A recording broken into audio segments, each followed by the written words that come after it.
السلام علیکم. کتونکو مراد علي خان یم. دا وخت په شنګله ټاپ کې چې دی ولاړ یم. یخ موسم دی او یخې هواګانې چلیږي او په غرونو باندې تاسو ګورئ ګیر چاپېره واورې شوي.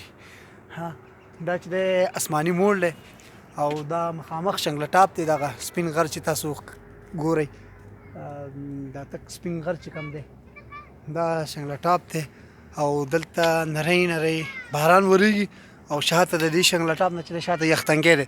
په یختنګي باندې هم بلا واورې چې دي پرتې دي او یخبند دی پکې. ګاډي پکې ډېر زیات سلیپ کوي او دا د مینګورې د سوات د خوازخیلې لار ده دا سایډ.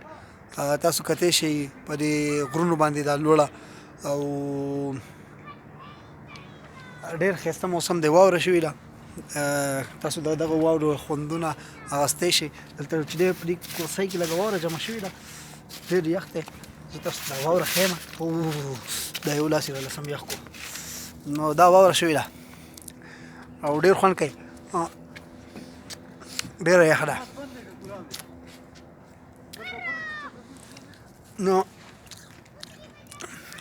واوره ډېره یخه ده. ما خو دې ډېر خوند واخیستو. تاسو هم کله راشئ دلته واوره هم وخورئ په دې یخ کې، په دې باران کې. دا اسماني موړ ده،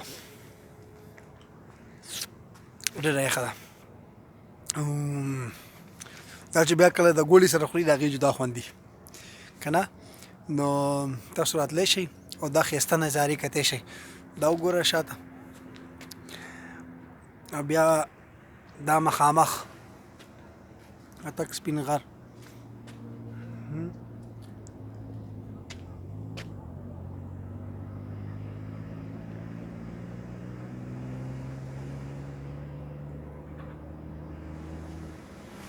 نو ډېر خوند یې وکړو.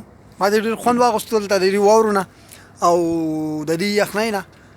نو ما چې تاسو سره شریک کړم، تاسو به ترې هم خوند اخیستی. نو بس واورې شروع شوي دي په شنګله ټاپ کې او یختنګي کې. دې سایډ ته چې دی ملم جبه کې او کالام کې لارې هم کولاوي دي، خو ځان سره چې کوم ملم جبې ته څوک ځي او یا یختنګي ته ځي نو سنو چین ځان سره خامخا راوړئ، ځکه چې ګاډي سلیپ کېږي. یخبند ډېر زیات شوی دی. زه روان یم مخکې سفر کوم.